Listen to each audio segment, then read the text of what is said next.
everyone. Welcome to HOA Fight Club. I'm Raylene Schifano. Today, I'm discussing the death threats and things that happen in HOA that don't usually happen in other neighborhoods. I mean, I know there's neighborhoods that have issues and problems, but if a homeowner is having problems with someone, it's usually another neighbor, and there's usually something that's caused that problem.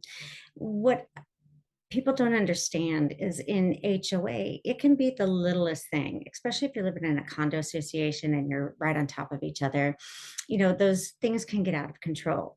And in a association, the board should be protecting everyone. So if they put security up, they should be putting security up for all and doing everything to protect the neighborhood and keep the peace and the harmony in the community. What I have found in HOA and condo associations is homeowners that request records, and that's the big deal, the big target that homeowners put on their back is when they start asking for records.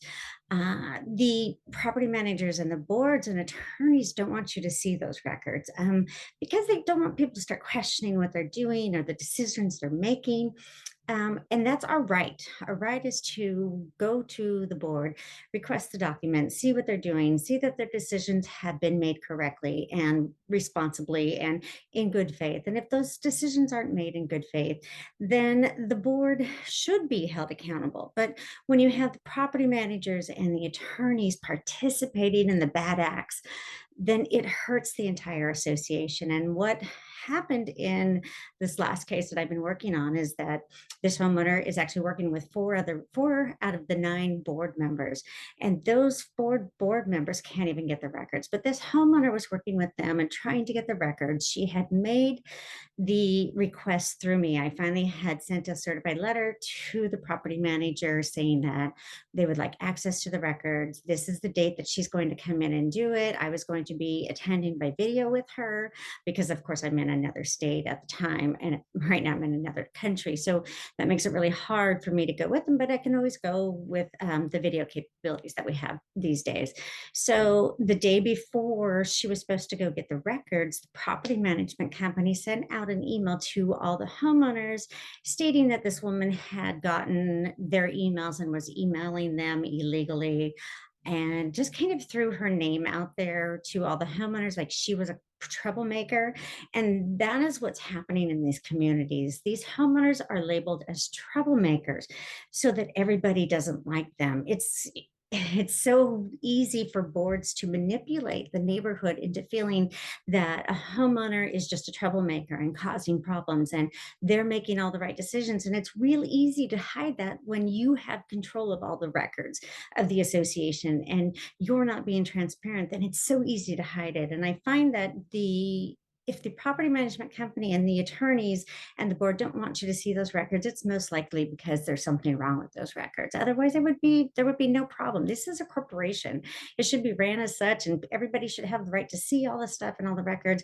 And when death threats start happening because you request records from your association, first of all, how would any of the other homeowners know that this homeowner had requested records from the association and what days she was going to come? And the only reason that they knew is because the property manager told everybody. So when they talk about executive meetings and what they can and can't tell everyone, they're sure willing to tell the neighborhood what you're doing wrong in their opinion, but they sure don't want the accountability on the other side. And we are supposed to all be held accountable under these governing documents, and that is impossible when the board is excluded and the property managers and the attorneys are all excluded from being held responsible for their actions. So you want to hold all the homeowners responsible, but not those that are actually making the decisions responsible for the decisions that they're supposed to be making according to the governing documents. 9 out of 10 times with my clients, it is the board that is in violation of the governing documents, not the troublemaker homeowner. So when you start hearing these things and start hearing death threats, you're like, oh yeah, whatever. No, these things happen. This woman, her life was threatened, and 3 days later, she was found dead in her home. So it could all be coincidental. We don't have the coroner's report yet. They're doing an investigation, but it sure was funny that this woman who was receiving death threats ended up dying. And the problem with that I have is that the ombudsman of Florida for HOA and condo associations has been CC'd in all the emails from this woman to the board and the property manager, and has stayed quiet. He doesn't care. He's not monitoring things the way he should. Where is the government in all this? Why does the government feel that death threats in an HOA condo association are appropriate and that there's nothing that they can do because they've washed their hands of it? If the government can't do something, that means it's unconstitutional and it should not be happening. It's unlawful. And for the government to keep saying that these communities are really doing well, they're lying to you because they are the one receiving the donations from the big lobbyists that are trying to keep their jobs as property managers and attorneys. And they say that they are doing such. They don't ever promise that they're going to help homeowners or watch out for our best interests. Their goal is to watch out for their best interest. Trades groups are not there to watch out for the homeowner.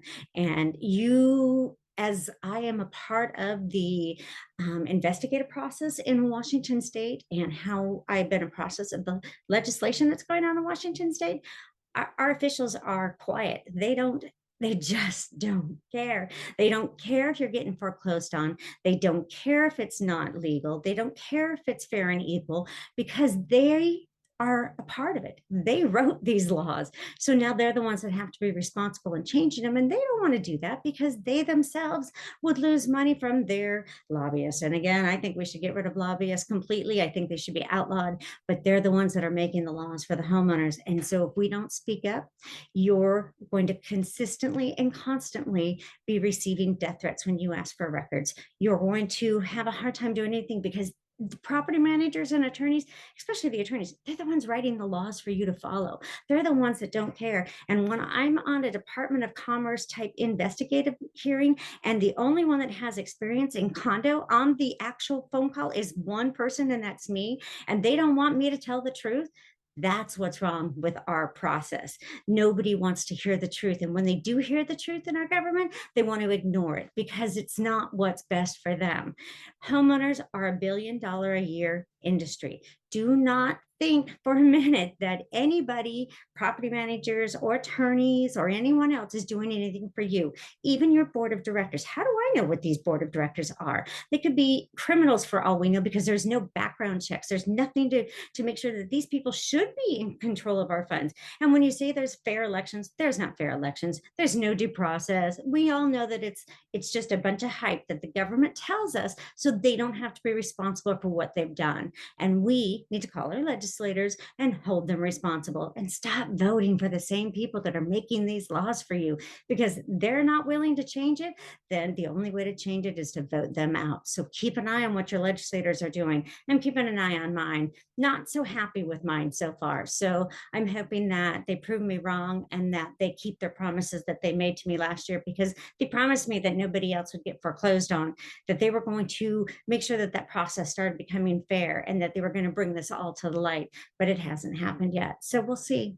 As for death threats, if you receive a death threat from your HOA, your homeowners, anywhere around you, you need to call the police and you need to make at least a report. And then you need to go get restraining orders or no contact orders from against whoever's calling you on that.